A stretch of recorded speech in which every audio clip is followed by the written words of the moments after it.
Bonjour à tous et bienvenue pour ce guide d'achat pour des écouteurs True Wireless, que ce soit intra ou non intra, voire semi-intra. Et donc ce qui fait qu'on va couvrir une gamme entre une trentaine d'euros jusqu'à 250, avec entre autres bien évidemment les Sony, mais il y a aussi bien évidemment pour ceux qui n'aiment pas les intras, comme je le disais, voilà, des non intras ici. Et donc ce qui fait que on va couvrir 10 intras. Je remercie notamment le Café du Geek qui me permet d'en proposer plusieurs que je n'aurais jamais eu si ce n'était pas via eux. Donc je les remercie au passage. Certains de ces intras ont été déjà testés, d'autres pas encore. Donc ce qui fait que n'hésitez pas à regarder sur la playlist de la chaîne dans la partie écouteurs. Vous aurez du filaire, du non filaire, du True Wireless. Et normalement la plupart des tests seront présents, soit le sont déjà, soit le seront bientôt. Allez, on y va, je vous présente tout ça.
On va commencer d'abord sur une tranche qui est à moins de 50 euros. Je n'ai que deux références à vous donner, d'une part parce que les KZT1, eux, n'étaient qu'en bêta, entre guillemets, et ce qui fait qu'aujourd'hui, il n'y en a quasiment plus de disponibles, et d'autre part parce que j'ai des écouteurs, en tout cas un module, qui va vous intéresser pour tout ce qui est intra, non intra, et surtout tout ce qui est écouteurs détachables. Ce système, c'est celui-là. Pour ceux qui regardent ma chaîne ou qui sont sur Twitter, vous les connaissez déjà.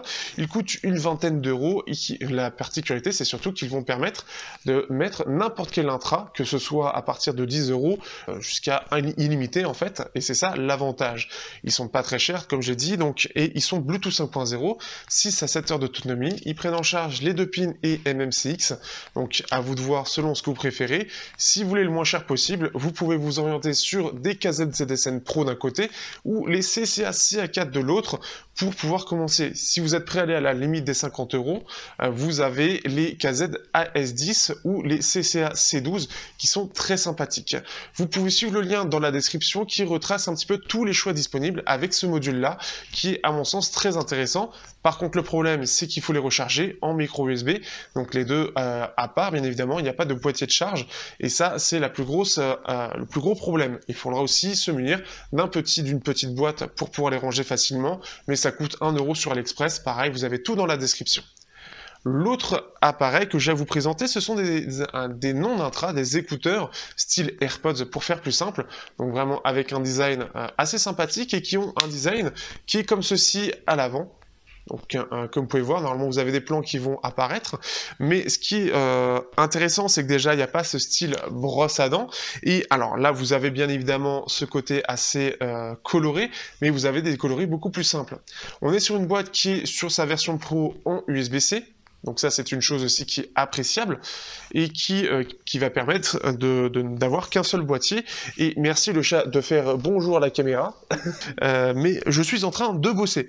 Ce qui fait que donc c'est assez compact en soi, USB-C, on a 6 à 7 heures d'autonomie en moyenne, un son qui est très chaud par contre, donc ce qui fait que ça dépend ce que vous cherchez. Si vous cherchez quelque chose d'assez clair, assez détaillé, ce sera pas forcément les plus adaptés. On en parlera sur les Micronos qui arrivent dans la gamme à 80 €.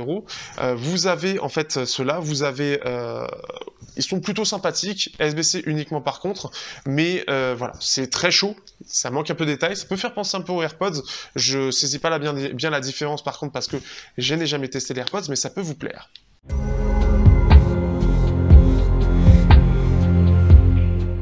va parler maintenant de la gamme entre 50 et 100 euros. Donc j'en ai testé plusieurs qui sont notamment entre 80 et 100 euros. J'en ai pas vraiment à 50.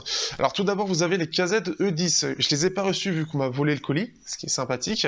Et donc ce qui fait que je peux faire que par rapport à ce que j'ai eu en termes de retour. Donc ils sont excellents. C'est les meilleurs que vous pourrez avoir en termes de qualité sonore. Vous avez quelque chose qui est assez équilibré avec des aigus qui sont apparemment assez hauts, donc qui ressemblent beaucoup au KZ-ZS10 Pro avec apparemment un peu plus d'aigus. Au niveau de l'autonomie, c'est à peu près 4 heures. Vous avez une boîte en USB-C, ce qui fait qu'ils sont pas mal du tout. Je vous conseille d'aller regarder le test qu'il y a sur SFI, qui est par contre en anglais. Mais ils sont très intéressants et vous aurez la meilleure qualité sonore qui existe actuellement en true wireless, notamment parce qu'il y a 5 drivers dedans et que la batterie est déportée sur l'arrière, un peu comme le système des TRN-BT20 qui vont derrière, le module va derrière l'oreille. Ici, c'est la même chose, mais juste pour la batterie, ce qui fait qu'ils sont très sympas et sont vendus à 55 euros. Vous avez à 80 euros les Creative Outlier Air, des écouteurs intra true wireless qui sont très sympathiques. Et ce qui fait que donc la boîte déjà qui est sympathique puisqu'elle s'ouvre sur le côté, ce que j'apprécie beaucoup, et vous avez un design qui est vraiment sobre.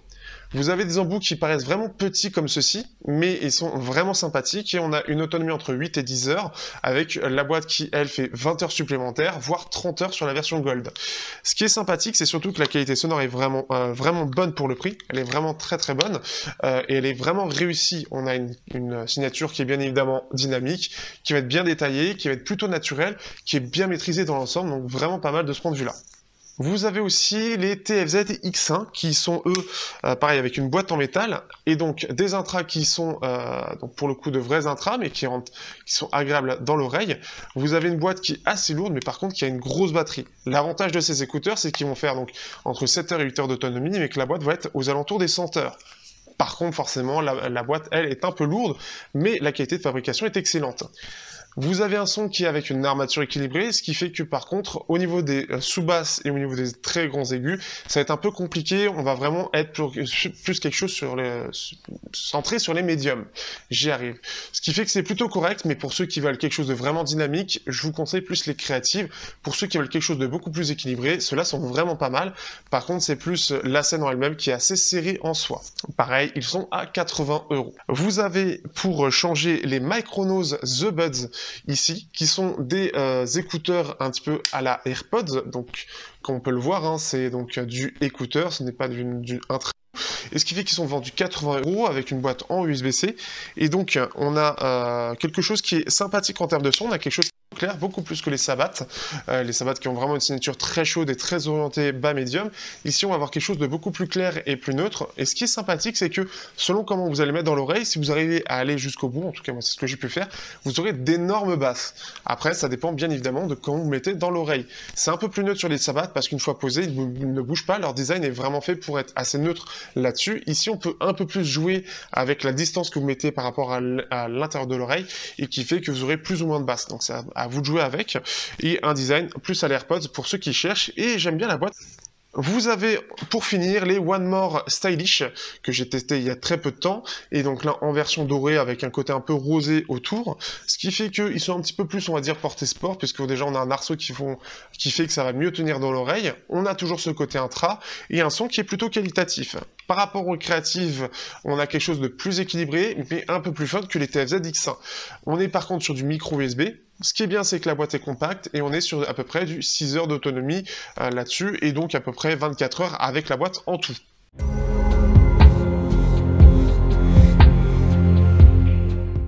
Entre 150 et 250 euros, il y a 3 références.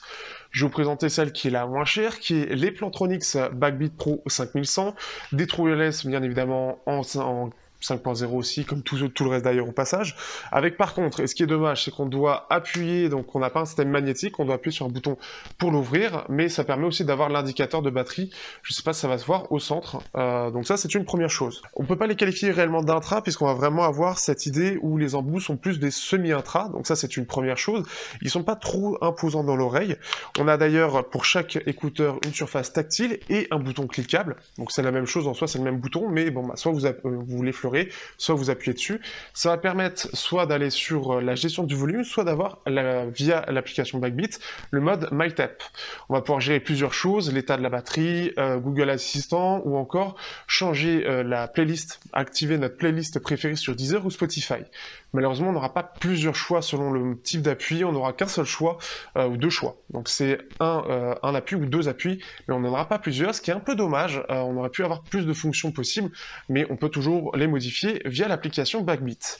En soi, on a 6h30 d'autonomie et par contre 20 heures en tout, ce qui est un peu limité face à la concurrence, qui ont plus tendance à faire au moins 24 heures, on va dire. Ça aurait été mieux d'avoir même 30 heures. Pour moi, c'est la base des 30 heures. Moins de 20 heures, ça commence à être un peu limite. Mais au moins 6h30 dans l'oreille, on est dans la bonne moyenne. Donc pas grand chose à dire de ce point de vue-là. Ce sont des intras qui sont sympas en termes de son, on est sur quelque chose de très dynamique, donc une grosse basse avec des médiums qui sont bien sûr en retrait et des aigus qui ressortent un petit peu, mais pas trop. N'hésitez pas d'ailleurs à mettre au passage la partie firmware à jour via l'application Backbeat, qui améliore un peu le son par rapport à ce que j'ai eu, où je trouvais que les aigus étaient un petit peu artificiels, un petit peu agressifs, c'est un peu plus doux après la mise à jour. Vous avez ensuite des intras qui vont vous faire penser, par rapport à la présentation, à ce que propose un peu Apple avec ses AirPods Pro, puisqu'ici on est sur du semi-intra avec réduction de bruit, et ce qui est bien c'est que c'est une présentation à la AirPods, avec bien sûr son propre design. Donc ce sont les Libratone Track Air Plus, qui sont vendus à 200 €, donc avec une petite boîte en USB-C, qui est très compacte au passage, mais respire pas forcément la qualité, ce qui est un petit peu dommage. Beaucoup m'ont fait la remarque, surtout sur l'ouverture ici, qui est pas terrible. Par contre, on peut faire une recharge sans fil, on a 24 heures d'autonomie en tout, donc 6 heures après avec les écouteurs en eux-mêmes, et pour la gestion de l'appairage, c'est directement via en fait ce petit bouton qui est au centre, que vous ne voyez pas forcément, que vous allez voir dans les plans, et ce qui fait que c'est un peu particulier, surtout qu'il faut vraiment le savoir. Via l'application, vous avez quelques possibilités, la gestion de la réduction de bruit en manuel, ou automatique, ou un mode transparent, comme ce que propose Apple, et bien d'autres avant ça, parce que c'est loin d'être nouveau. On a le côté semi-intra, on a un côté qui donne vraiment pas de pression dans l'oreille, et un driver qui est plutôt bon au passage, que j'apprécie beaucoup. On a un son qui est assez équilibré, assez agréable, assez aéré. Par contre, après, quand la réduction de bruit au maximum, on a un bruit blanc qui se fait, qui est assez étrange. On sent qu'on est vraiment sur la limite par rapport à ce que peut proposer le driver. Et quand on est trop à fond avec une musique qui est un peu dynamique, on peut avoir quelques crépitements, comme si on atteint la limite du driver, ce qui est un peu dommage de ce point de vue-là, et un peu dérangeant. Mais globalement, il est plutôt pas mal, donc si vous cherchez du semi-intra avec justement pas de problème sur la pression dans l'oreille, vous allez apprécier. Pour finir, la grande référence de cette année, ce sont les Sony WF, si je ne dis pas de bêtises, 1000 XM3, qui sont donc la référence à l'heure actuelle. Réduction de bruit, driver de 6 mm de qualité, côté intra, très intra, avec des gros embouts, mais très agréable. Pour moi, c'est très confortable, forcément moins que des semi-intra, mais quand même très agréable en soi à porter. On a une boîte qui est quand même assez imposante. On a du NFC pour le pairer, ce que j'apprécie beaucoup, puisque aujourd'hui le NFC est beaucoup présent dans les appareils, et ça permet de simplifier l'appairage de l'appareil avec le casque.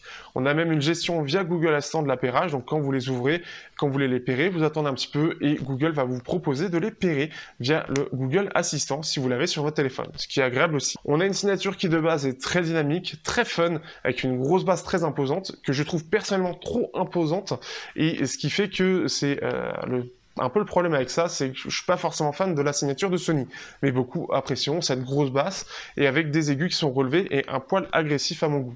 Mais après, vous avez un égaliseur, et vous pouvez même vraiment bien le personnaliser. Ce que j'aime beaucoup, c'est l'application de Sony qui est très complète, entre la gestion de la réduction de bruit, la gestion au niveau du son, entre ce qu'il y a comme pré-réglage, et ce que vous avez aussi comme égaliseur que vous pouvez faire vous-même.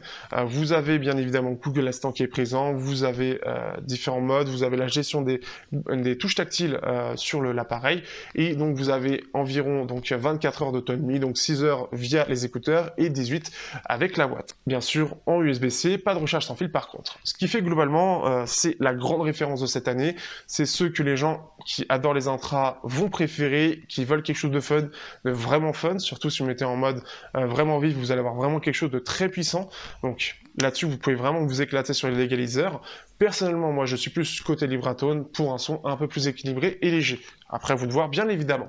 Vous avez le comparatif d'ailleurs entre les Libratone et les Sony, si vous êtes intéressé. Comme je disais, il n'y a pas encore tous les tests de sortie pour ces appareils. Une grande partie normalement est sortie, mais il en manque encore un peu.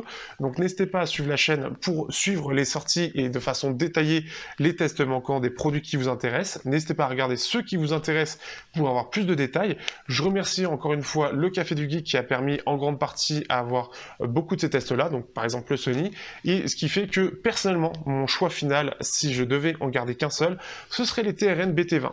Le côté module permet d'avoir un côté très personnalisé et de changer, vu que j'en ai plein forcément des écouteurs détachables, de changer quand j'ai envie selon le style que je préfère. Comme je vous ai dit, vous avez tout dans la description, mais ça reste mon petit coup de cœur, que ce soit par le prix ou par la qualité sonore, que je privilégie au-delà de tout. Sur ce, je vous dis à bientôt pour un prochain test ou un prochain comparatif sur Teknoid.